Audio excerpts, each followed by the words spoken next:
Hey friends, welcome back to my channel Fundamental Studies, a channel which clears your basic concepts.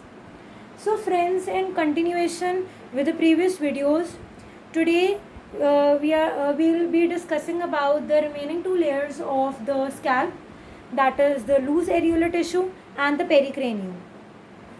For the ones those who are directly watching this video, for them I would want you to please go have a watch on the previous videos regarding the scalp, whose link I have provided in the description below, so that you could be more clear with the topic that is being dealt in this video. So friends, let's begin with discussing about the fourth layer. Before discussing the fourth layer, one point which I missed on to was that the first three layers, that is the skin, the connective tissue, which is basically the superficial fascia, and the aponeuroses.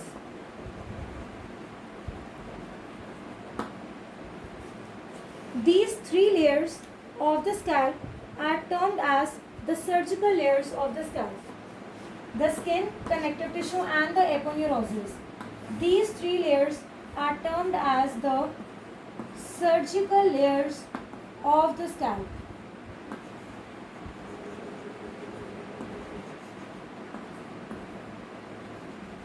Okay. Skin, connective tissue, and aponeuroses are termed as the surgical layers of the scalp, right? So now heading forwards towards the fourth layer, that is the loose areolar tissue.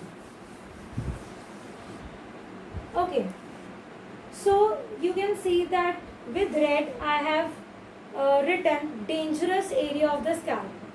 So friends, loose areolar tissue is the dangerous layer of the scalp. Now why it is called as dangerous? Let's study that. See, first of all, this layer of the loose areolar tissue consists of the emissary veins. Now what are these emissary veins exactly? You see, emissary veins are the veins which connect the extracranial veins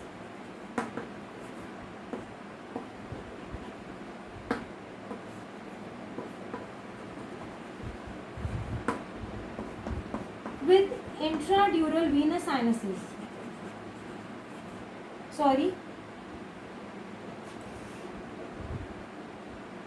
With intracranial venous sinuses.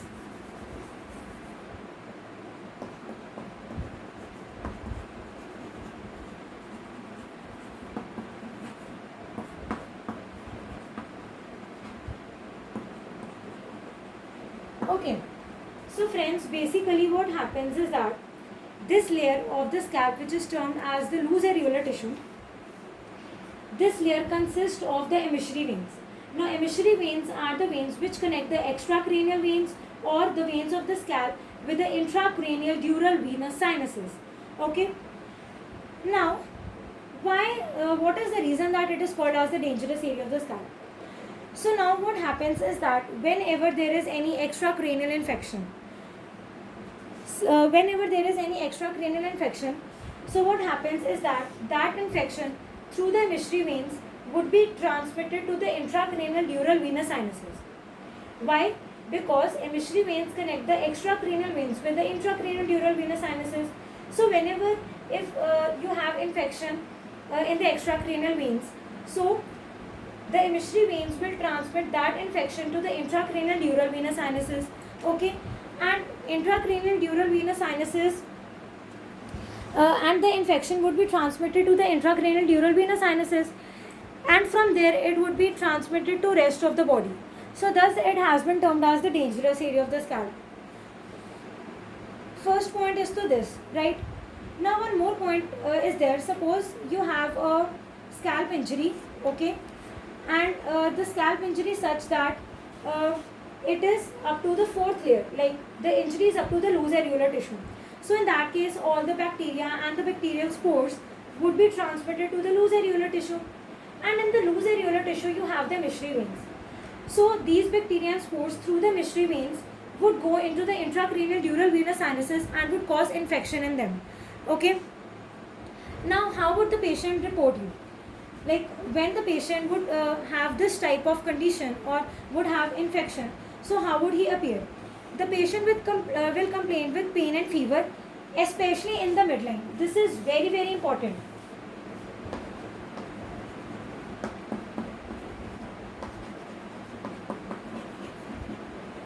Patient will come and complain you that he is experiencing pain right in the midline of his head. Why so? It is so because the dural venous sinuses lie parallel and below to the central suture of the skull. You see that when I was discussing with you all the norma verticalis, so in that case I told you that there is a central suture, right? So just above that, just below that central suture, you have your dural venous sinuses inside the brain.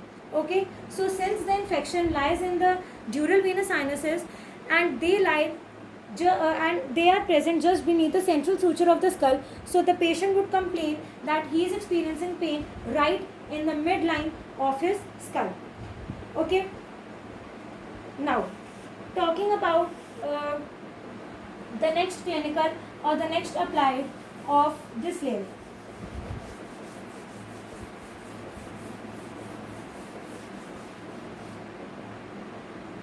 It is termed as the black eye.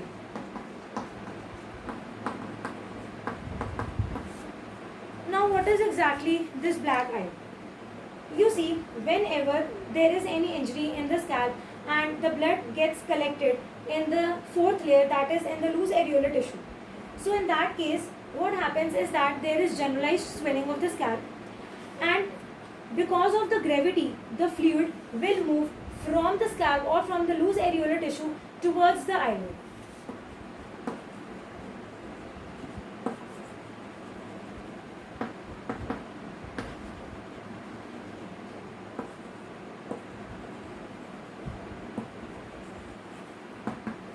See, whenever you have a scalp injury, okay, and the blood will be present, the blood gets accumulated because of injury in the fourth layer. Okay, so now because of the presence of the blood in the fourth layer, firstly you will have a swelling in the scalp. Okay, secondly, because of the gravity, this blood or the fluid will move anteriorly towards the eyelid and would be deposited around the eyelid. Okay, and this results in the formation of the black eye. Okay, that is the region around your eye will become black. Why? Because of the movement of the blood from the fourth layer towards the eyelid. And why is this movement taking place? Because of gravity.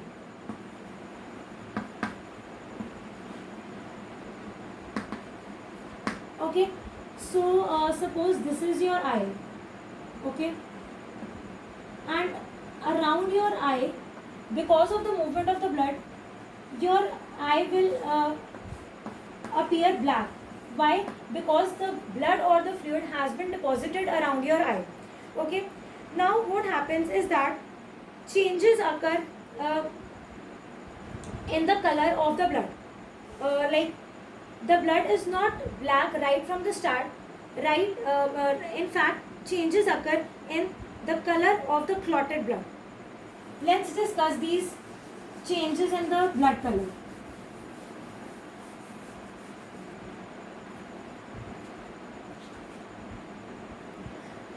Okay, so what happens is that first of all, we all know that the color of the blood is red. Okay, so the blood is bright red in color. With passage of time, its color changes to orange. With further passage of time, it changes to magenta. On more time being passed, the color will change to blue and ultimately black. Okay, so because of the color changes in the blood ultimately appears black, and thus this blood gets deposited or accumulated around your eye, and thus your eye appears as black, and that is what is termed as black eye, right? Now talking about the next clinical part of this layer, and that is being the avulsion.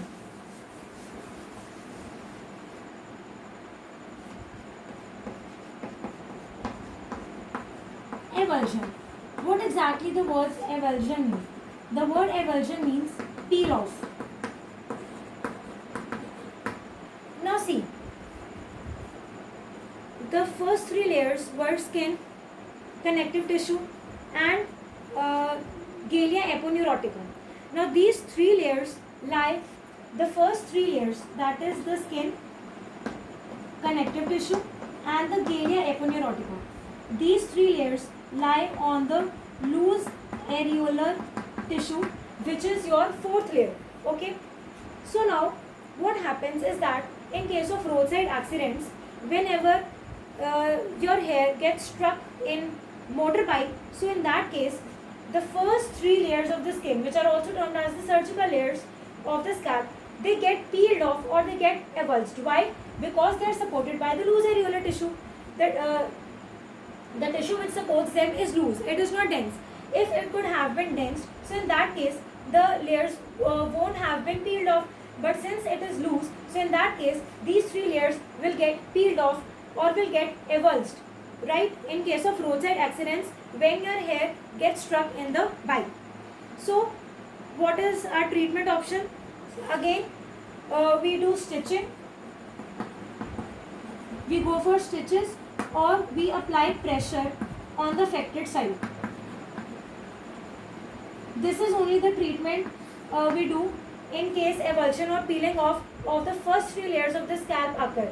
And why does this peeling off occurs? Because these three layers are supported by the loose areolar tissue, right? Now talking about the next clinical, and that is being the caput succedaneum.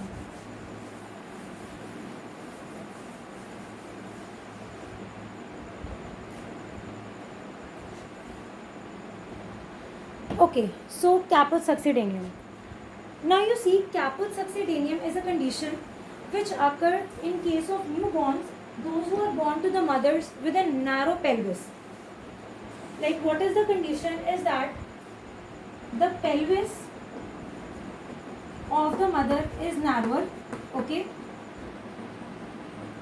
and the head of the child is large. So what happens is that due to the narrow pelvis of the mother and large head of the child, during the delivery there occurs obstruction to the venous blood flow. There is obstruction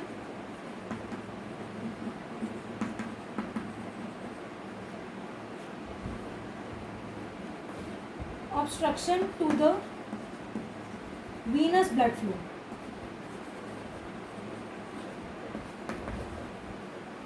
See, this is a caput succedaneum is a condition which occurs in case of newborns, those who are born to the mothers with a narrower pelvis.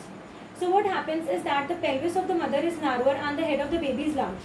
So during the delivery, due to this condition, there occurs obstruction to the venous blood flow.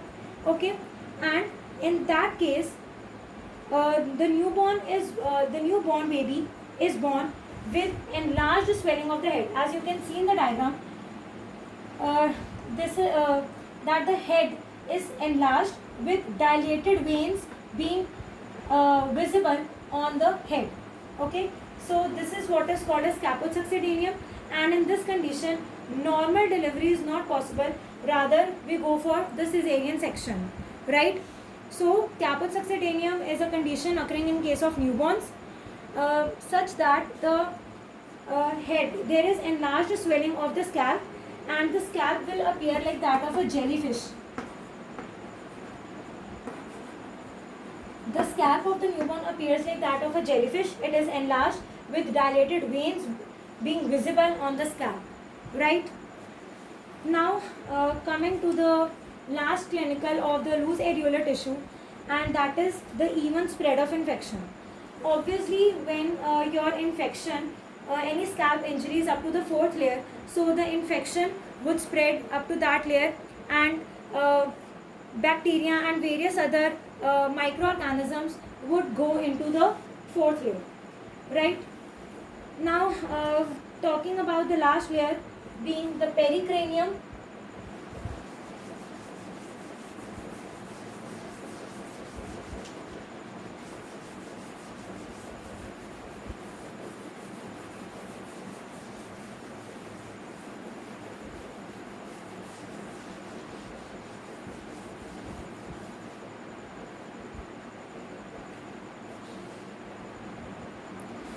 Okay, so talking about pericranium, pericranium is the fifth layer of the scalp, and this is the layer which is very closely attached to the norma verticalis. Okay, now this layer is loosely attached to the surface of the bones, but it is firmly attached to their sutures.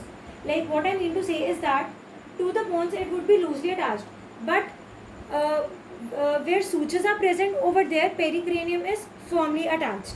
Okay, so this was all about the 5 layers of the scalp: skin, connective tissue which is the superficial fascia, aponeurosis or the galea aponeurotica, the third layer, fourth layer which is the dangerous area of the scalp, the loose areolar tissue, and lastly pericranium.